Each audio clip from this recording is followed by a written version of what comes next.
ಸ್ನೇಹಿತರೆ, ಮೀಡಿಯಾ ಮಾಸ್ಟರ್ಸ್ಗೆ ಸ್ವಾಗತ ಸುಸ್ವಾಗತ.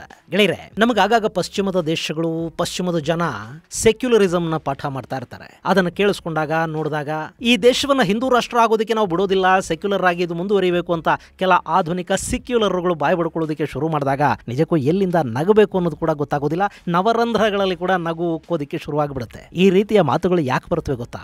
ಈ ದೇಶದ ಇತಿಹಾಸದ ಬಗ್ಗೆ ಗೊತ್ತಿಲ್ಲದೆ ಇರೋದ್ರಿಂದ ಬರುತ್ತವೆ. ಹಿಂದೂಗಳು ಇಲ್ಲಿದ್ದಾರೆ ಅನ್ನೋ ಕಾರಣಕ್ಕೇನೆ ಈ ದೇಶ ಇವತ್ತು ಸೆಕ್ಯುಲರ್ ಆಗಿ ಉಳ್ಕೊಂಡಿದೆ. ಹಿಂದೂಗಳಿಗಿಂತ ಸೆಕ್ಯುಲರ್ಗಳು ಈ ಜಗತ್ತಲ್ಲಿ ಯಾರೂ ಇಲ್ಲ ಅನ್ನೋದು ಗೊತ್ತಿಲ್ಲದ ಕಾರಣಕ್ಕೆ, ಅದನ್ನು ನಮ್ಮ ಇತಿಹಾಸಕಾರರು ಯಾರು ನಮಗೆ ಹೇಳದೇ ಇರೋ ಕಾರಣಕ್ಕೆ ಈ ದೇಶ ಹಿಂದೂ ರಾಷ್ಟ್ರ ಆಗೋ ಬಗ್ಗೆ ಕೆಲವರಿಗೆ ಅಪನಂಬಿಕೆಗಳು. ಗೆಳೆಯರೆ, ಇಸ್ಲಾಂ ಮತ್ತು ಕ್ರೈಸ್ತ ಮತಗಳು ಹುಟ್ಟೋ ಮೊದಲು ಈ ನೆಲದಲ್ಲಿ ಸನಾತನ ಸಂಸ್ಕೃತಿ ಇತ್ತು. ಆ ಸನಾತನದ ನೆರಳಲ್ಲೇ ಕವಲೊಡೆದ ಬೌದ್ಧ ಮತ್ತು ಜೈನ ಮತಗಳಿದ್ವು. ಆನಂತರ ಇಸ್ಲಾಂ ಬಂತು, ಅದಕ್ಕೂ ಭಾರತ ಆಶ್ರಯವನ್ನು ಕೊಡ್ತು. ಮಸೀದಿಗಳನ್ನು ಕಟ್ಕೋತೀವಿ, ನಾವು ನಮ್ಮ ದೇವರಿಗೆ ಪ್ರಾರ್ಥನೆ ಮಾಡ್ತೀವಿ ಅಂತ ಕೇಳಿದವರಿಗೆ ಜಾಗ ಕೊಟ್ಟು ನಮ್ಮ 33 ಕೋಟಿ ದೇವತೆಗಳ ಪೈಕಿ ನಿಮ್ಮ ಒಬ್ಬ ದೇವರು ನಮಗೆ ಭಾರ ಆಗೋದಿಲ್ಲ, ಹೋಗ್ರಯ್ಯ ಅಂತ ಹೇಳಿದ್ದು ಭಾರತದ ಹಿಂದೂ ಅರಸರು. ನಾವು ಎಷ್ಟು ಸೆಕ್ಯುಲರ್ ಅಂದರೆ ನಮ್ಮ ದೇವರನ್ನು ಮಾತ್ರ ಪೂಜೆ ಮಾಡಬೇಕು ಅಂತ ನಾವು ಯಾರಿಗೂ ಹೇಳಲಿಲ್ಲ.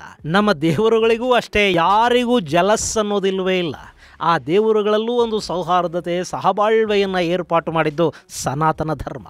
ಇಲ್ಲಿ ಇಸ್ಲಾಮನ್ನು ಕಾಪಾಡಿದ್ದು, ಕ್ರೈಸ್ತರನ್ನು ಕಾಪಾಡಿದ್ದು ಕೂಡ ಸನಾತನಿಗಳೇ. ಆದರೆ ಇದ್ಯಾವುದನ್ನು ನಮಗೆ ನಮ್ಮ ಪಠ್ಯಗಳಲ್ಲಿ ಸೇರಿಸೋದಕ್ಕೆ ಹೋಗಲಿಲ್ಲ. ಯಾರು ಈ ದೇಶದ ಬಹುಸಂಖ್ಯಾತರ ಬಗ್ಗೆ ಇವತ್ತು ದ್ವೇಷವನ್ನು ಬೆಳೆಸ್ಕೊಳ್ತಾ ಇದ್ದಾರೆ, ಅವರಿಗೆ ನಾವಿಲ್ಲಿರೋದಕ್ಕೆ ಬಹುಸಂಖ್ಯಾತರ ಔದಾರ್ಯವೇ ಕಾರಣ ಅನ್ನೋದನ್ನ ತಿಳಿಸಿ ಅವರಲ್ಲೊಂದು ಕೃತಜ್ಞತೆ ಬೆಳೆಯೋ ಹಾಗೆ ಮಾಡೋದಕ್ಕೆ ಹೋಗಲೇ ಇಲ್ಲ. ಯಾಕೆಂದ್ರೆ ಇಲ್ಲಿನ ಜನ ಕಿತ್ತಾಡ್ತಾ ಇದ್ರೇನೆ ಆ ಪಟ್ಟಭದ್ರ ಹಿತಾಸಕ್ತಿಗಳಿಗೆ ಖುಷಿ ಆಗೋದು, ವೋಟ್ ಬ್ಯಾಂಕ್ ರಾಜಕಾರಣ ನಡೆಯೋದು. ಇರ್ಲಿ, ಅಲ್ಲೊಂದು ರಾಜ್ಯ ಇದೆ, ಅಲ್ಲೊಂದು ಕಾಲಕ್ಕೆ ರಾಜಾಡಳಿತ ಇತ್ತು. ಆ ಪ್ರದೇಶವನ್ನು ಆಳ್ತಾ ಇದ್ದ ರಾಜನ ಬಗ್ಗೆ ಇವತ್ತಿಗೂ ಕೂಡ ಅಲ್ಲಿನ ಮುಸ್ಲಿಮರಿಗೊಂದು ಭಕ್ತಿ ಇದೆ. ಅವರು ಆ ರಾಜನಿಗೆ ಕೃತಜ್ಞತೆಯನ್ನು ಸಲ್ಲಿಸದೆ, ಅವನ ನೆನಪು ಮಾಡಿಕೊಳ್ಳದೆ, ಅವನ ಕುಟುಂಬವನ್ನು ಭೇಟಿ ಮಾಡಿ ಅವರ ಆಶೀರ್ವಾದವನ್ನು ಪಡ್ಕೊಳ್ಳದೆ ರಂಜಾನ್ ಹಬ್ಬವನ್ನು ಮಾಡೋದಿಲ್ಲ. ಹಾಗಾದ್ರೆ ಯಾವುದು ಆ ರಾಜ್ಯ? ಯಾರು ಆ ರಾಜ? ಅವನು ಮುಸ್ಲಿಮರಿಗೆ ಮಾಡಿದ್ದೇನು? ಆನಂತರ ಅವನಿಗಾಗಿದ್ದೇನು? ಬನ್ನಿ ನೋಡೋಣ.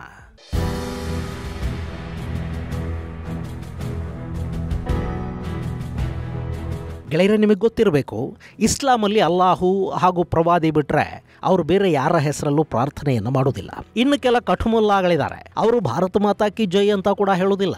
ಹಾಗೆ ಹೇಳಿಬಿಟ್ರೆ ನಾವು ಗೈರ್ ಮುಸ್ಲಿಂ ಆಗಿಬಿಡ್ತೀವಿ, ಇಸ್ಲಾಂ ಅದನ್ನು ಒಪ್ಪೋದಿಲ್ಲ ಅನ್ನೋ ವಿತಂಡವಾದವನ್ನು ಶುರು ಮಾಡ್ತಾರೆ. ಆದರೆ ಅಲ್ಲೊಂದು ಆಚರಣೆ ಇದೆ. ಅದು ರಂಜಾನ್ ತಿಂಗಳ 22ನೇ ದಿನ ನಡೆಯುತ್ತೆ. ಅಲ್ಲಿನ ಮುಸ್ಲಿಂ ಮುಖಂಡರು, ಮೌಲ್ವಿಗಳು, ಮುತಾವಲಿಗಳು ಎಲ್ಲರೂ ಕೂಡ ಅಲ್ಲಿನ ಹಿಂದೂ ರಾಜವಂಶಸ್ಥರನ್ನ ಭೇಟಿ ಮಾಡ್ತಾರೆ. ಅವರಿಗೆ ಭಕ್ತಿ ಹಾಗೂ ಗೌರವಗಳಿಂದ ನಮಸ್ಕಾರ ಮಾಡ್ತಾರೆ. ಅವರ ಪೂರ್ವಜರಿಂದ ಆದ ಉಪಕಾರವನ್ನು ಸ್ಮರಣೆ ಮಾಡ್ತಾರೆ. ಇದೆಲ್ಲ ನಡೆಯೋದು ಕೇರಳದ ಕ್ಯಾಲಿಕಟ್ಟಲ್ಲಿ. ರಂಜಾನ್ ತಿಂಗಳ 22ನೇ ದಿನ ಕ್ಯಾಲಿಕಟ್ನ ಮಸೀದಿ ಕಮಿಟಿಯ ಸದಸ್ಯರು, ಅಲ್ಲಿನ ಕಾಜಿ ಫೌಂಡೇಶನ್, ಕಾಜಿ ಮನೆತನದ ಜನ ಎಲ್ಲ ಕೂಡ ಕಾಜಿ ಶಫೀರ್ ಸಖಾಫಿ ನೇತೃತ್ವದಲ್ಲಿ ಸಮುದ್ರಿಗಳ ವಂಶಸ್ಥ ರಾಜ ಉನ್ನಿ ಅನುಜನ್ ಅವರನ್ನ ಭೇಟಿ ಮಾಡಿ ಫಲತಾಂಬೂಲಗಳನ್ನು ಕೊಟ್ಟು ಗೌರವಾರ್ಪಣೆ ಮಾಡಿ ಬರ್ತಾರೆ. ಇದು ಅಲ್ಲಿ ಸರಿಸುಮಾರು 515 ವರ್ಷಗಳಿಂದ ನಡ್ಕೊಂಡು ಬಂದಿರೋ ಸಂಪ್ರದಾಯ. ಇದನ್ನು ಮುಂದುವರಿಸಲೇಬೇಕು. ನಾವಿರೋವರೆಗೆ ಅಂದರೆ ಇಲ್ಲಿ ಮುಸ್ಲಿಂ ಸಮುದಾಯ ಇರೋವರೆಗೂ ಕೂಡ ಸಮುದ್ರಿಗಳ ಸಹಾಯವನ್ನು ಮರೆಯೋದಕ್ಕೆ ಸಾಧ್ಯ ಇಲ್ಲ ಅಂತ ಕ್ಯಾಲಿಕಟ್ನ ಮುಸ್ಲಿಂ ಮುಖಂಡರು ಹೇಳ್ತಾರೆ. ಅರೆರೆರೆರೆ, ಕೇರಳದಲ್ಲಿ ಇಷ್ಟೊಂದು ಕಮ್ಯುನಲ್ ಹಾರ್ಮೋನಿ, ಅದರಲ್ಲೂ ಮುಸ್ಲಿಮರೇ ಹೆಚ್ಚಿರೋ ಕಲ್ಲಿಕೋಟೆಯಲ್ಲಿ ಇದು ಸಾಧ್ಯನಾ ಅಂತ ನೀವು ಅಂದ್ಕೋತಾ ಇದ್ದೀರಿ ಅಲ್ವಾ? ಗೆಳೆಯರೆ, ಕಲ್ಲಿಕೋಟೆ ಒಂದೇ ಅಲ್ಲ, ಅದರ ಸುತ್ತಮುತ್ತಲಿನ ಕಣ್ಣೂರು, ಮಲಪ್ಪುರಂ, ಕಾಸರಗೋಡು, ವೈನಾಡು ಮುಂತಾದ ಜಿಲ್ಲೆಗಳಲ್ಲಿ ಕೂಡ ಮುಸ್ಲಿಮರೇ ಹೆಚ್ಚಿದ್ದಾರೆ. ಅಂಥ ಕೋರ್ ಮುಸ್ಲಿಂ ಏರಿಯಾದಲ್ಲಿ ಕೂಡ ಇಂಥದ್ದೊಂದು ಆಚರಣೆ ಜಾರಿಯಲ್ಲಿದೆ. ಅದಕ್ಕೆ ಕಾರಣ ಅಲ್ಲಿನ ಹಿಂದೂ ರಾಜ ಮಾಡಿದ್ದ ದೊಡ್ಡ ಉಪಕಾರ.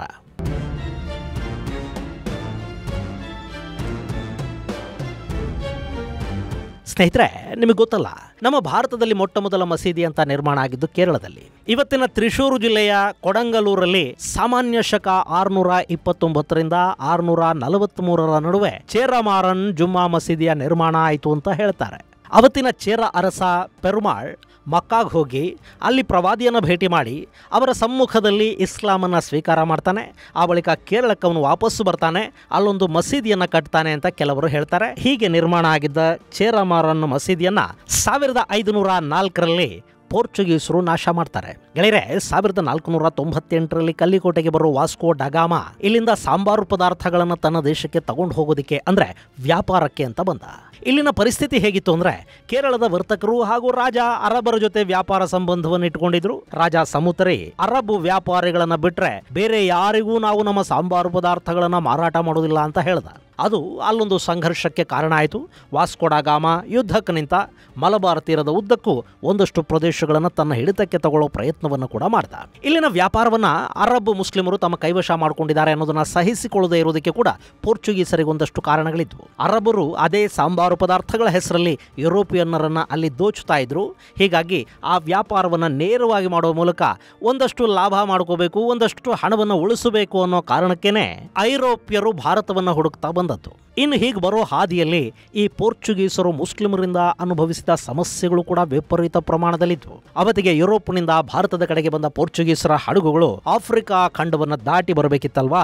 ಆ ಸಂದರ್ಭದಲ್ಲಿ ಸ್ವಾಹಿಲಿ, ಮಲಿಂದಿ, ಮೊಂಬಾಸಾ ಮುಂತಾದ ಈ ಕರಾವಳಿಯ ಉದ್ದಕ್ಕೂ ಮುಸ್ಲಿಮರು ಪೋರ್ಚುಗೀಸರಿಗೆ ಇನ್ನಿಲ್ಲದ ಕಾಟ ಕೊಡ್ತಾ ಹೋಗ್ತಾರೆ.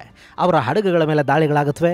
ಅವರಿಗೆ ಆಹಾರ ಪದಾರ್ಥಗಳು ಹಾಗೂ ಇನ್ನಿತರ ಅಗತ್ಯ ವಸ್ತುಗಳು ಈ ಸಮುದ್ರ ತೀರದಲ್ಲಿ ಎಲ್ಲೂ ಸಿಗದ ಹಾಗೆ ಮುಸ್ಲಿಮರು ನೋಡ್ಕೋತಾರೆ. ಇದೆಲ್ಲದರ ಹಿಂದೆ ಅರಬ್ ವ್ಯಾಪಾರಿಗಳೇ ಇದ್ರು.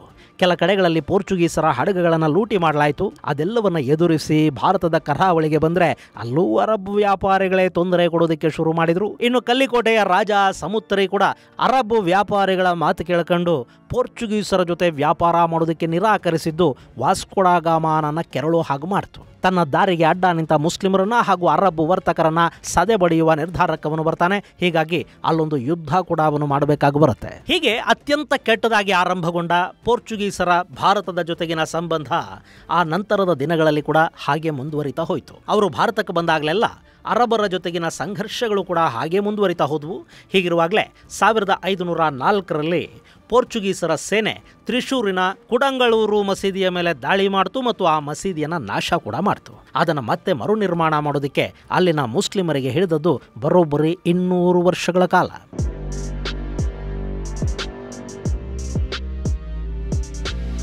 ಇನ್ನು 1510ರಲ್ಲಿ ಪೋರ್ಚುಗೀಸರ ನಾಯಕ ಅಲ್ಫೋನ್ಸೋ ಆಲ್ಬುಕರ್ಕನ ನೇತೃತ್ವದಲ್ಲಿ ಪೋರ್ಚುಗೀಸ್ ಪಡೆಗಳು ಕಲ್ಲಿಕೋಟೆ ಮೇಲೆ ಕೂಡ ದಾಳಿ ಮಾಡೋದಕ್ಕೆ ಮುಂದಾದವು. ವಿಚಿತ್ರ ಅಂದರೆ ಅವತ್ತು ಅವರ ಟಾರ್ಗೆಟ್ ಆಗಿದ್ದದ್ದು ಕಲ್ಲಿಕೋಟೆ ರಾಜ್ಯ ಆಗಲಿ, ಅರಸ ಆಗಲಿ, ಅರಮನೆ ಆಗಲಿ, ಕೋಟೆ ಆಗಲಿ ಅಲ್ಲ.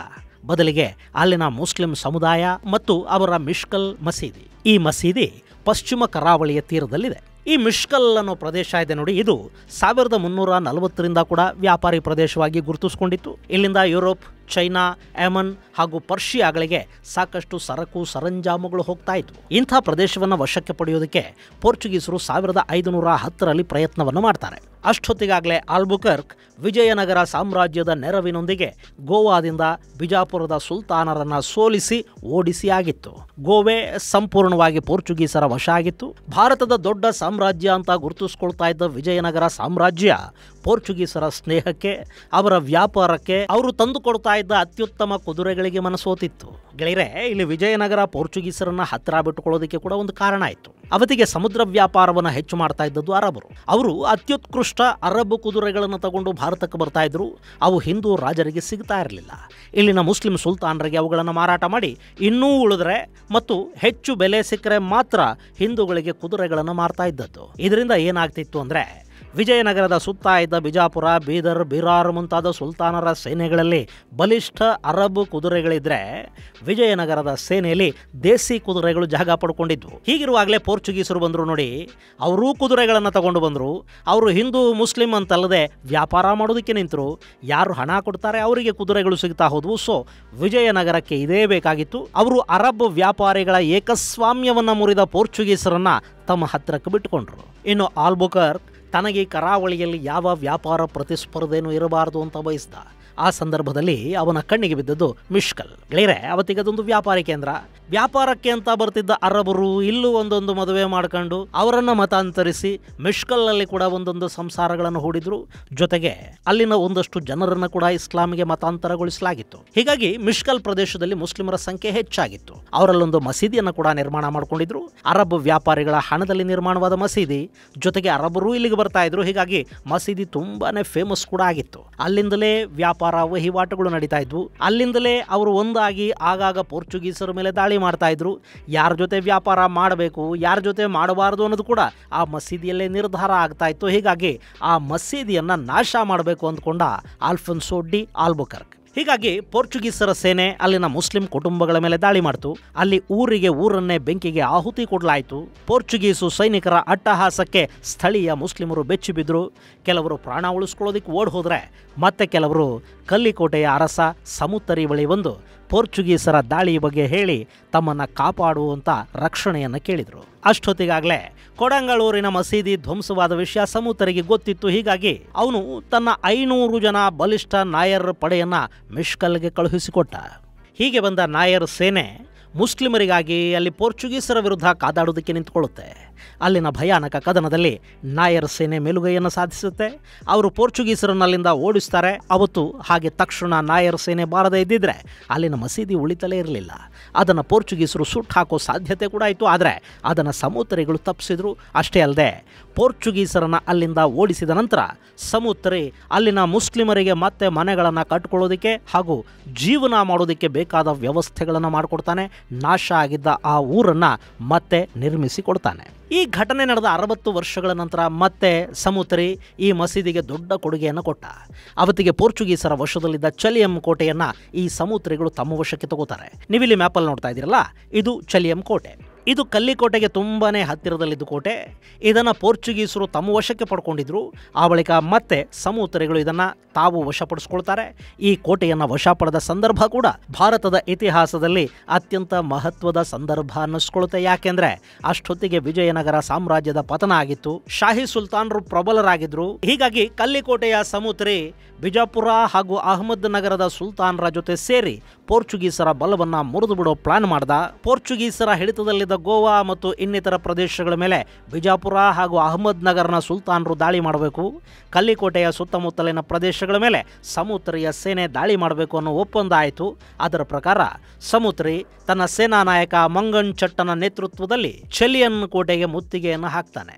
ಅಲವತ್ತು ಸಮುತ್ತರಿ 40 ತೋಪುಗಳನ್ನು ಬಳಸಿದ ಕಾರಣ ಪೋರ್ಚುಗೀಸರು ಆ ಕೋಟೆಯನ್ನು ಸೋಲಬೇಕಾಗಿ ಬರುತ್ತೆ. ಸಾಕಷ್ಟು ಸಂಪತ್ತನ್ನು ಅಲ್ಲೇ ಬಿಟ್ಟು ಅವರು ಪ್ರಾಣ ಉಳಿಸ್ಕೊಳ್ಳೋದಕ್ಕೆ ಓಡಿ ಹೋಗ್ತಾರೆ.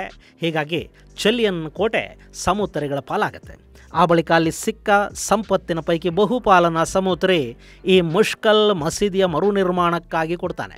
ಗೆಳೆಯರೆ, ಹಿಂದೂ ಅರಸರಿಗಿಂತ ಸೆಕ್ಯುಲರ್ ಯಾರಿರೋದಕ್ಕೆ ಸಾಧ್ಯ ಹೇಳಿ? ತಾನು ಯುದ್ಧ ಮಾಡಿ ಗೆದ್ದ ಸಂಪತ್ತಿನ ಬಹುಪಾಲನ್ನ ಪೋರ್ಚುಗೀಸರಿಂದ ನಾಶವಾಗ್ತಾ ಇದ್ದ ಮರು ನಿರ್ಮಾಣಕ್ಕೆ ಈ ಹಿಂದೂ ರಾಜ ದೇಣಿಗೆಯಾಗಿ ಕೊಡ್ತಾನೆ ಅಂದ್ರೆ ಅದಕ್ಕಿಂತಲೂ ಸೆಕ್ಯುಲರಿಸಂ ಬೇಕಾ?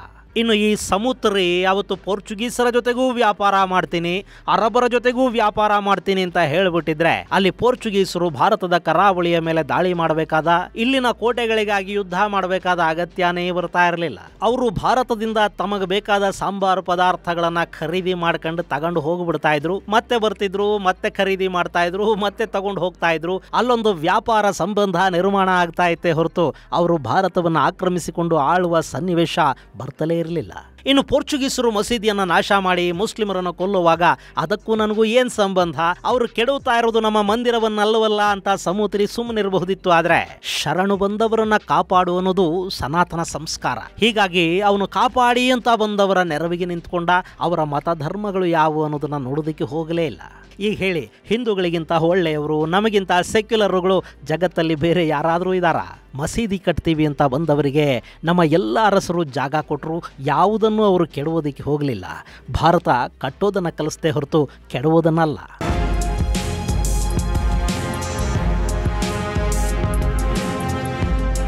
ಇನ್ನು ಅವತ್ತು ಸಮುತ್ತರಿ ಮಸೀದಿಯನ್ನು ಮುಸ್ಲಿಮರಿಗಾಗಿ ಕಾಪಾಡಿದ ಕಾರಣಕ್ಕೆ ಅಲ್ಲಿನ ಅಂದರೆ ಮಷ್ಕಲ್ನ ಮುಸ್ಲಿಮರು ರಂಜಾನ್ ತಿಂಗಳಲ್ಲಿ ಸಮುತ್ತರಿಯ ವಂಶಸ್ಥರಿಗೆ ಗೌರವಾರ್ಪಣೆಯನ್ನು ಮಾಡಿ ಬರ್ತಾರೆ. ಈ ಬಾರಿಯ ರಂಜಾನ್ನಲ್ಲಿ ಕೂಡ ಆ ಆಚರಣೆ ಅಲ್ಲಿ ನಡೆದಿದೆ. ಇನ್ನು ಇಷ್ಟು ಮಾಡಿದ ಸಮುತ್ತರಿಗೆ ಸಿಕ್ಕಿದ್ದೇನು? ಮಸೀದಿಯನ್ನ ಮುಸ್ಲಿಮರನ್ನ ಉಳಿಸಿದ ಸಮುತ್ತರಿಗಳ ನಾಶಕ್ಕೆ ಹೈದರ್ ಅಲಿ ಕಾರಣ ಆಗ್ತಾನೆ. ಹೈದರ್ ಅಲಿ ಮಲಬಾರ್ ಮೇಲೆ ದಾಳಿ ಮಾಡಿದಾಗ ಅಲ್ಲಿನ ಬಹುತೇಕ ಮುಸ್ಲಿಮರು ನೀರಿಗಿಂತ ರಕ್ತಗಟ್ಟಿ ಅನ್ನೋ ಹಾಗೆ ಇಸ್ಲಾಂ ಬ್ರದರ್ಹುಡ್ ಅನ್ನ ಫಾಲೋ ಮಾಡ್ತಾ ಹೈದರ್ ಅಲಿಯ ಜೊತೆ ಸೇರ್ತಾರೆ, ಸಮುತ್ತರಿಗೆ ದ್ರೋಹ ಮಾಡ್ತಾರೆ. ಗೆಳೆಯರೆ, ನಂಬಿಕೆ ದ್ರೋಹದಿಂದ ಕಂಗೆಟ್ಟ ಸಮುತ್ತರಿ ಆತ್ಮಹತ್ಯೆಯನ್ನ ಮಾಡ್ಕೋಬೇಕಾಗಿ ಬರುತ್ತೆ. ಅದು ಬೇರೆಯದ್ದೇ ಕಥೆ. ಅವನೇ ಕಾಪಾಡಿದ ಜನರಿಂದ ಅವನಿಗಾದ ದ್ರೋಹ ಎಂಥದ್ದು ಅನ್ನೋದನ್ನ ನಿಮಗೆ ಮತ್ತೊಂದು ವಿಡಿಯೋದಲ್ಲಿ ಹೇಳ್ತೀನಿ. ಸ್ನೇಹಿತರೆ, ಭಾರತದಲ್ಲಿ ಇಂಥ ಹಿಂದೂ ಅರಸರ ಸಾಮರಸ್ಯದ ಸಾಕಷ್ಟು ಕಥೆಗಳು ನಮಗೆ ನಮ್ಮ ಇತಿಹಾಸದ ಪುಟಗಳಲ್ಲಿ ಸಿಗ್ತಾ ಹೋಗುತ್ತವೆ. ಅವತ್ತು ಹುಮಾಯೂನ್ನನ್ನು ಶೇರ್ ಶಾ ಸೂರಿ ಓಡಿಸಿದಾಗ ರಜಪೂತರು ಹುಮಾಯೂನಿಗೆ ಆಶ್ರಯ ಕೊಟ್ಟು ಅವನಿಗೆ ಸೇನೆಯನ್ನು ಕೊಟ್ಟು ಆ ನಂತರ ಶೇರ್ ಶಾ ಸೂರಿ ವಿರುದ್ಧ ಯುದ್ಧ ಮಾಡಿ ದೆಹಲಿಯನ್ನು ಗೆದ್ದು ಕೊಡದೇ ಇದ್ದಿದ್ರೆ ಭಾರತದಲ್ಲಿ ಮೊಘಲರ ಅಸ್ತಿತ್ವವೇ ಇರ್ತಾ ಇರಲಿಲ್ಲ. ಹಾಗೇನೆ ಬೀದರ್ನ ಸಿಂಹಾಸನದ ಮೇಲೆ ಸುಲ್ತಾನನನ್ನ ಕೂರಿಸಿದ್ದು, ಗೋಲ್ಕೊಂಡನ ಸುಲ್ತಾನರಿಗೆ ಉಳಿಸಿಕೊಟ್ಟದ್ದು ವಿಜಯನಗರ ಸಾಮ್ರಾಜ್ಯ. ಕಡೆಗೆ ಯಾರನ್ನಿವರು ಸಿಂಹಾಸನದ ಮೇಲೆ ಕೂಡಿಸಿದ್ರು ಅವರೇ ಇವರ ವಂಶವನ್ನ ನಾಶ ಮಾಡಿದ್ರು ಅನ್ನೋದು ಮತ್ತೊಂದು ಕಥೆ. ಆದರೆ ಕಲ್ಲಿಕೋಟೆಯಲ್ಲಿ ಮಾತ್ರ ಇವತ್ತಿಗೂ ಸಮೂತರಿಗಳನ್ನು ಅಲ್ಲಿನ ಮುಸ್ಲಿಮರು ನೆನಪು ಮಾಡ್ಕೋತಾರೆ. ಅವರ ಕುಟುಂಬದ ಸದಸ್ಯರನ್ನ ಭೇಟಿ ಮಾಡ್ತಾರೆ, ಗೌರವ ಸಲ್ಲಿಸ್ತಾರೆ. ಇದು ರಂಜಾನ್ ತಿಂಗಳಲ್ಲಿ ನಡೆಯುವ ಒಂದು ಆಚರಣೆಯಾಗಿ ಇವತ್ತಿಗೂ ಕೂಡ ಉಳ್ಕೊಂಡಿದೆ. ಮುಂದಿನ ಸಂಚಿಕೆಯಲ್ಲಿ ಮತ್ತಷ್ಟು ವಿಶೇಷಗಳ ಜೊತೆ ಮತ್ತೆ ಭೇಟಿಯಾಗೋಣ. ಅಲ್ಲಿವರೆಗೆ ಜೈ ಹಿಂದ್, ಜೈ ಕರ್ನಾಟಕ.